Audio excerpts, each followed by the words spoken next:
Back to show. अब हम बात करेंगे महंगाई की और पाकिस्तानी मईशत की। हालिया दिनों में अगर वफाकी वज़ीर ख़जाना मोहम्मद औरंगज़ेब की बात की जाए तो उन्होंने ऐलान किया कि महंगाई की शरह 38% से कम होकर 7% पर आ गई है और हुकूमत की जानिब से मुख्तलिफ इकदाम के नतीजे में मईशत में इस्तेहकाम नजर आ रहा है। पता नहीं कहाँ पे नजर आ रहा है। एग्जैक्टली। तो हम दूसरी जानिब अगर बात की जाए तो जमात इस्लामी के रहनुमा हाफिज नईमुर रहमान ने हुकूमत के दावों को झूठा करार देते हुए सवालात उठाए हैं कि क्या वाकई महंगाई में कमी आई, क्या अवाम को इससे कोई फायदा हुआ और क्या मईशत वाकई इस्तेहकाम की जानिब गामजन है। दैट इज बिग क्वेश्चन के अवाम को कितना फायदा हुआ इससे। एग्जैक्टली। अब ये सारी बातें तो खुद कर रहे हैं, फाइनेंस मिनिस्टर भी कर रहे हैं, खुद कर रहे हैं, लेकिन हमारे पास एक एज लाइव भी है। अवाम क्या कहती है, कराची से हमारी नुमाइंदा आबदा खान जो है उनसे जानते हैं। जी बिल्कुल, मुल्क भर की तरह कराची में भी जो है महंगाई का जिन बेकाबू है और अशिया खुद नोश की जो कीमतें हैं उनमें मुसलसल इजाफा ही देखने को आया है। अगर हम बात करते हैं दाल चना की, तो दाल चना जो है 420 रुपये किलो तक पहुंच चुका है और इसकी कीमत में भी इजाफा हुआ है। इसी तरह दाल मूंग की बात करेंगे तो दाल मूंग की कीमत भी बढ़ी है, 400 रुपये किलो जो में फ़रोख्त हो रही है। और दाल माश तो बहुत ज़्यादा इसमें इजाफा देखने में आ रहा है। दाल माश जो है वो 500 रुपये किलो तक जो है पहुंच चुकी है। इसी तरह काले चने की बात की जाए तो काला चना जो है वो 380 रुपये में फ़रोख्त हो रहा है। और इसी तरह सफ़ेद चना जो है उसकी कीमत भी जो है काफ़ी बढ़ चुकी है। और चीनी की अगर बात की जाए तो चीनी की कीमत जो है उसमें 10 रुपये कमी वाक़ई हुई है, जिस वो अब 140 रुपये उसकी कीमत जो है मुकर्रर की गई है और 140 रुपये किलो में ही चीनी जो है वो फ़रोख्त हो रही है। घी की कीमत की बात की जाए तो घी की कीमत जो है उसमें तो कभी कमी वाक़ई हुई नहीं है। घी की कीमतों में मुसलसल इजाफा ही देखने में आ रहा है और घी जो है इस वक्त 510 रुपये फ़ी किलो के हिसाब से जो है फ़रोख्त हो रहा है। और कुकिंग ऑयल भी इसी तरह 510 रुपये में फ़रोख्त हो रहा है। ये दर्जा दोम के जो घी हैं उनकी कीमत बता रहे हैं। और दर्जा अव्वल घी की अगर बात की जाए, कुकिंग ऑयल की बात की जाए तो वो 600 रुपये किलो में उसकी फ़रोख्त जो है जारी है। काबली चने की अगर हम बात करते हैं तो वो 460 रुपये उसकी कीमत हो गई और उसमें भी इजाफा ही देखा गया है। इसी तरह चाय की पत्ती जो है उसमें भी गुज़श्ता रोज़ जो है 60 रुपये इजाफा कर दिया गया। और अगर हम चावलों की बात करते हैं, कायनात बासमती चावल की बात करते हैं तो उसकी कीमत में भी इजाफा देखने में आया। और चावल जो है इस वक्त कायनात बासमती चावल जो है 360 रुपये किलो में जो है उसकी फ़रोख्त हो रही है। और अगर दर्जे अव्वल के जो चावल हैं, जो लंबे वाले चावल होते हैं, उनकी बात की जाए तो वो 400 से 450 रुपये किलो में फ़रोख्त हो रहे हैं। और इसी तरह अरशा खुर्दनोश की कीमतें जो हैं उसमें कोई इस्तेहकाम नहीं देखा गया, बल्कि इनकी सो मच आबदा हमारे साथ कराची से मौजूद थी, जो कि कराची के हालात बता रही थी। जिस तरह के हालात वो बता रही हैं, अव्वल दर्जे का घी, अव्वल दर्जे का चावल, हाँ एग्जैक्टली बढ़ रही है। कोई ज्यादा मार्केट में स्टेबिलिटी उस तरह से ग्रोसरी की हद तक हमें नजर नहीं आ रही। अब लाहौर का रुख करते, लाहौर से हमारे साथ मौजूद हैं शेख रशीद। शेख साहब बताइएगा लाहौर के क्या हालात हैं?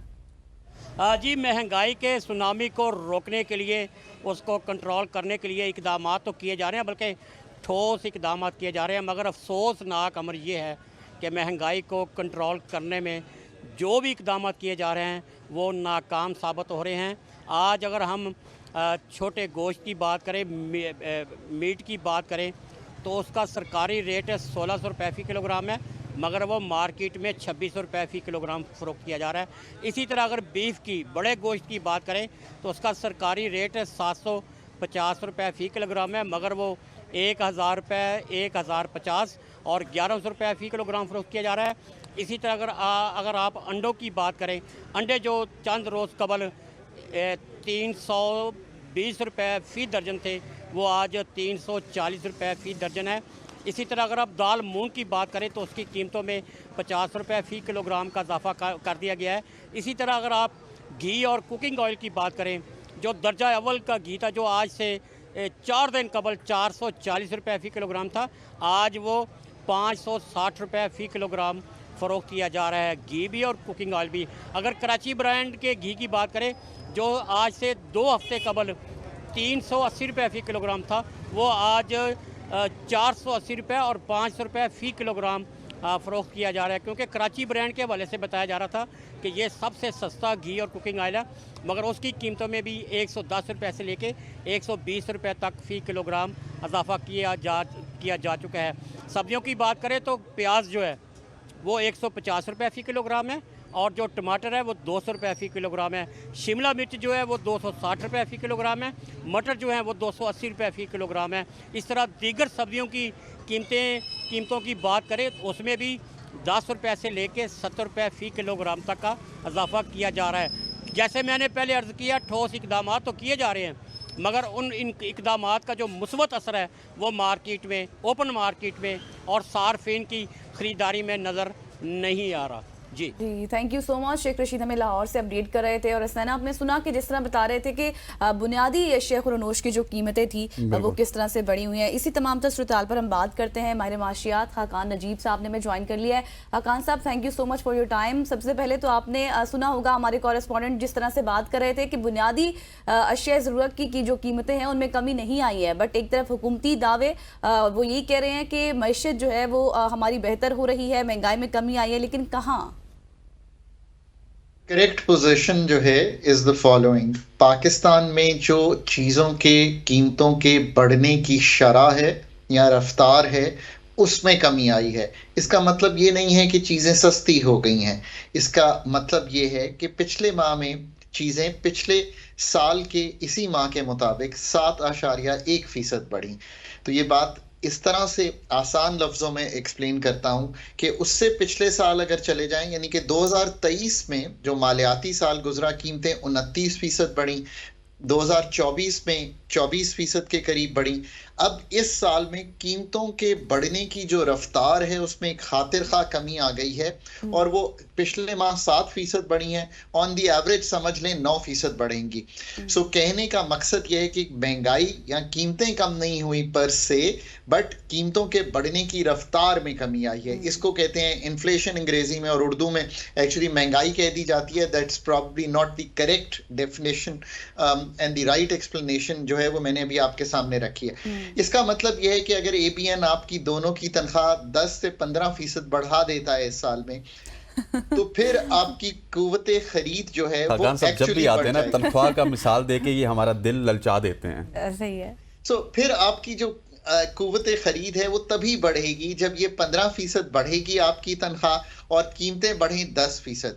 पहले ये होता रहा है कि तनख्वाहें अगर 15% बढ़ती रही हैं और महंगाई 29% थी तो आपकी कुव्वते खरीद टूट गई है। सो हुकूमत ये कह रही है कि मैक्रो स्टेबिलिटी अथॉरिटीज़ ये कह रही हैं, उसका मतलब ये है कि जो कीमतों के बढ़ने की शरह है वो कम हो गई है। इसके क्या अवामिल हैं?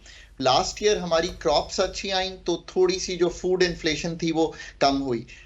हमारा रुपया स्टेबल हुआ तो 278 के करीब टू $1 है, तो इंपोर्टेड इन्फ्लेशन बेहतर हुई। दुनिया में तेल की कीमत जो है वो कहाँ $90 पे थी, आज नीचे आ गई है $70-72 पे, तो वहाँ से इंपोर्टेड तेल की कीमत कम हुई। ये 3 मेजर अनासर हैं जिन्होंने आपकी जो food prices plus oil prices को कम किया। चौथी चीज जो आपको आई थिंक हेल्पफुल है वो ये है कि जो एनर्जी प्राइस पास थ्रूज हैं, यानी वो हो चुके हैं बेशतर बिजली के भी और गैस के भी, इसलिए वो भी नहीं आ रहे सिस्टम में। सो ओवरऑल महंगाई के बढ़ने की शरह में कमी आई है। मैं हमेशा कहता हूं कि ये चीजें जो एक सतह पर आ गई हैं, एक जो स्टेप अप हो गई हैं चीजों की कीमतें, इनको जो गुजारा करने का तरीका है इज द फॉलोइंग। अगर आपके घर में लेट्स से एक बेटी है जिसने मैट्रिक किया हुआ है, तो उनको इनकरेज करें कि वो 8वीं क्लास की ट्यूशन दे दें। मैं ये सिर्फ इसलिए समझा रहा हूं कि जितनी इनकम बढ़ाएंगे उतना ही जिंदगी में गुजारा करना आसान होगा। अगर बेटा है वो कोई चीज कर सकता है तो उसको कहें, स्क्वॉश खेलता है अच्छा तो उसको कहें स्क्वॉश की ट्यूशन दे दे किसी को। What I am trying to say is, और IT ने इस चीज को अब आसान और सस्ता जरूर कर दिया है। IT सब जो हमारी घर में आती है वो बहुत सस्ती आती है, तो कोई भी ले ले, अब तो आप फोन पे पढ़ा सकते हैं। जब तक इनकम के जराए नहीं बढ़ाएंगे घर में, ये महंगाई का जो बोझ है इस पे काबू पाना हाउस होल्ड्स के लिए मुश्किल होगा। बट लॉन्गर टर्म हुकूमत को जो काम करने हैं, एनर्जी सेक्टर को ठीक करेंगे तो एनर्जी सेक्टर की कीमतों में आपको एक मुतवाजन इंक्रीज नजर आएगा। इसी तरह मुल्क की पैदावारी सलाहियत बढ़ाएंगे। अभी दालों की बात हुई, वेजिटेबल्स की बात हुई, इनका ताल्लुक पैदावारी सलाहियत से है। ये काम भी अगर हुकूमत अच्छी जिसे कहेंगे तालीम दे हमारे फार्मर्स को। खान साहब, मसला भी तो यहीं पर है। अब आप देख रहे हैं हम मुसलसल रोजाना की बुनियादों पर सुन रहे हैं VPN का इस्तेमाल गैर शरई, फिर नेट का मसला, इंटरनेट का इतना ज़्यादा मसला है। फ्रीलांसर्स जो बच्चे पढ़ते हैं जिनकी स्टडीज़ होती हैं वो ऑलरेडी सफ़र कर रहे हैं इस मामलात पर। ये बात आपकी दुरुस्त है। पर पाकिस्तान में आईटी और आईटीईएस की सर्विसेज जो हैं वो बेहतर भी हुई हैं, ये भी बात दुरुस्त है। पाकिस्तान में आईटी की जो एक्सपोर्ट्स हैं उनको मैं बढ़ते हुए देख रहा हूँ। तो जब ये कोई कहता है कि वीपीएन से बहुत ज़्यादा अफेक्ट है, ज़रूर है, इसमें कोई दो आरा नहीं हो सकती। खुद कंपनीज ये कहती हैं, अथॉरिटीज़, और मेरा ख्याल है जो रेगुलेटर है उसने भी ये कहा है कि हाँ ज़रूरी है वीपीएन बिजनेसेस के लिए, तो इसका कोई हल तो निकालना पड़ेगा। और एक बात मैं हमेशा कहता हूं कि जिसका जो काम है वो उसी को करने दें। आज की टेक्नोलॉजी का जो तरक्की है उसका काम जो है वो शायद उन लोगों पर ही मुनहसर है जो रेगुलेट करते हैं इसको। सो लेट देम डिसाइड कि वो मुल्क के लिए ज़रूरी है या नहीं ज़रूरी है। जितनी मुल्क में लोगों के लिए कारोबार या बच्चों और बच्चियों के लिए आसानी पैदा करेंगे कि वो आईटी और आईटीईएस में आए, उतनी ही ये जो इन्फ्लेशन की तकलीफ है वो कम होगी। इसका कोई और तरीका नहीं है सवाए इसके कि लॉन्ग टर्म में मुल्क की एफिशिएंसी और पैदावारी सलाहियत इतनी बेहतर हो जाए कि चीज़ों की कीमतों की बढ़ने की जो रफ्तार है वो 3-4% पर आ जाए, तो लोगों को तकलीफ ना हो। यही मुल्क का हल है। बात यह है कि हम जब तक जुज़ियात में जाके फंडामेंटल चीज़ों को ठीक नहीं करेंगे तो ये चीज़ें कभी भी ठीक नहीं होंगी। ये price controls do not work, they have never worked. और पाकिस्तान में स्पेशली अगर आप समझते हैं कि हुकूमतें प्राइस कंट्रोल्स कर लेंगी, ये मतलब फिर वो आपको ख़राब चीज़ें बेचना शुरू कर देंगे दुकानदार। अगर आप इस निज़ाम को ठीक करना चाहते हैं तो जितना कंपटीशन होगा, जितनी पैदावार बढ़ेगी, जितने मौके होंगे, ये उसी से ठीक होना है। फिर आप ये रेगुलेट करें कि कोई कलूजन तो नहीं कर रहा, कोई मिलकर कीमतें तो नहीं 10 दुकानदार। ये है स्टेट का काम, पर ये नहीं है कि वो जाके बताए कि मुर्गी की कीमत आज मुल्क में इतनी होगी। I mean that's not what the state should be doing. मुर्गी की पैदावार बढ़ाना, पोल्ट्री फार्म्स लगाना, उसकी क्वालिटी को देखना, ये है रेगुलेटर और पॉलिसी मेकर का काम। बिल्कुल ऐसी। अच्छा खाकान साहब, कल हमने एक स्टोरी की, क्योंकि you are the most relevant person, जिस तरह आपने पिछले 2 सवालात में हमें तमाम तर जवाबात दिए। 10 अरब के नज़दीक हमारी कुछ एक्सपोर्ट्स हुई हैं। सो अब ये बताइएगा कि एक्सपोर्ट्स सिग्निफिकेंटली टेक्सटाइल सेक्टर हो गया, दूसरे सेक्टर्स हो गए, फिर आईटी की आपने बात की, एक्सपोर्ट्स हमारी बढ़ रही हैं। इंपोर्ट्स और एक्सपोर्ट्स के दरमियान ये जो फ़र्क है ये कितना कम हुआ और कितना सिग्निफिकेंट है ये? तो आपने बहुत ही इंपॉर्टेंट बात सामने रखी है। देखिए, एक तो ये मिसनोमर है पाकिस्तान में कि इंपोर्ट्स आर प्रॉब्लम और हम उनको कंट्रोल करने के लिए उस पर कदगन लगाते हैं। ये मेजर जो है शॉर्ट टर्म के लिए तो हो सकता है, बट पाकिस्तान का इंपोर्ट्स मसला है, एक हद पे हैं। 25% है हमारे इकोनॉमी के हुजम का, पर एक्सपोर्ट्स 9% हैं उस इकोनॉमी के हुजम का। तो अगर आप ना भी इकोनॉमिस्ट हो, ना भी ये काम करते हो, तो आप कहेंगे यार एक चीज 25% इंपोर्ट हो रही है, 9% इकोनॉमी के हुजम का एक्सपोर्ट हो रही है, तो मसला तो एक्सपोर्ट का है। और ये 9% तवातर से चल रहा है, बल्कि नीचे आया है, यानी कि पहले 10-12% इकोनॉमी का एक्सपोर्ट करते थे।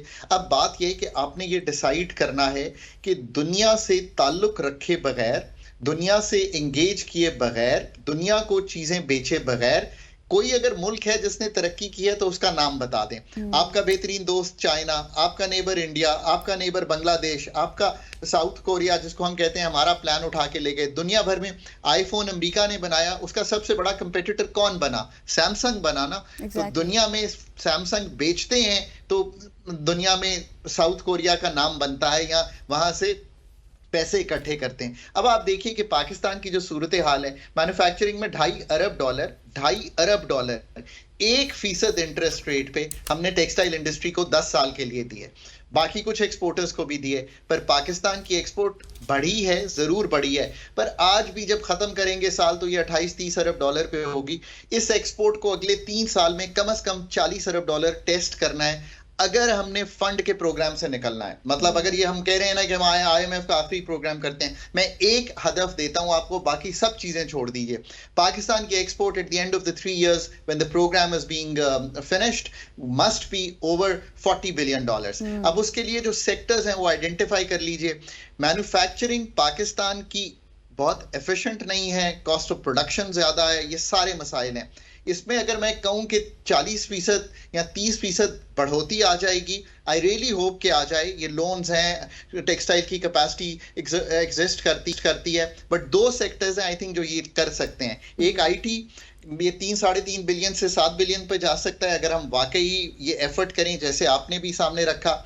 दूसरी बात ये इसलिए जा सकता है कि ये इसमें बहुत एग्जिस्ट भी करता है, जो इनफॉर्मल सेक्टर में है उसको फॉर्मल सेक्टर में लाना है। और दूसरा आपका एग्रीकल्चर की प्रोड्यूस बढ़ाएंगे तो 3 साल में अगर $10 अरब एक्सपोर्ट कर रहे हैं food and food related products, उसको 15 पे लाना इतना मुश्किल काम नहीं है। अभी राइस की एक अच्छी एक्सपोर्ट करके हमने एक एग्जाम्पल सेट किया है। उसकी भी आसान तरीका ये है कि हुकूमत वीट की, कॉटन की, शुगर केन की प्राइस सेटिंग से निकल जाए। उसकी कोई स्ट्रेटेजिक होल्डिंग करनी है तो कर ले, पर इसके लिए सालों का इंतजार मत करे। पाकिस्तान को एक चीज रियलाइज नहीं कर पा रहे हम कि जो ट्रांसफॉर्मेशंस है ना, उसका जो पहले हमारे बड़े थे वो 5 साल 10 साल लगेंगे, ट्रांसफॉर्मेशंस का वक्त जो है वो बहुत अब शॉर्टन होता जा रहा है। टेक्नोलॉजी हमें वो रसाई देती है कि हम चीजों को बहुत तेजी के साथ ट्रांसफॉर्म कर डॉक्टर साहब, अब यहाँ पर जैसे आपने बहुत सी चीज़ें हाईलाइट की हैं, यकीनी तौर पर अब हमें जो है वो इक़दामात करने होंगे, सोचना नहीं होगा, यकीनी तौर पर ऐसा ही है। लेकिन अब थोड़ा सा ये भी बता दें, आपको पता है कि IMF का डेलीगेशन आया पाकिस्तान और उन्होंने विजिट भी किया। हालांकि ये अनशेड्यूल अनप्लान्ड विजिट था, एलामिया भी जारी हुआ, हुकूमत ने भी कहा कि भाई ये ट्रस्ट बिल्डिंग का एक फैक्टर था उसलिए आए। लेकिन अब क्या मिनी बजट के भी स्पेकुलेशंस है, बातें हो रही हैं, वो अगर आ गया तो फिर तो महंगाई का एक और तूफान हमें देखना पड़ेगा। एक तो आपने मुझसे पहले भी बात की होगी या कोई भी मेरा इंटरव्यू सुना होगा, पाकिस्तान को IMF के बगैर चलाना प्रूडेंट पॉलिसी मेकिंग नहीं है इस वक्त। ये बिल्कुल इसमें इतनी क्लैरिटी रखें।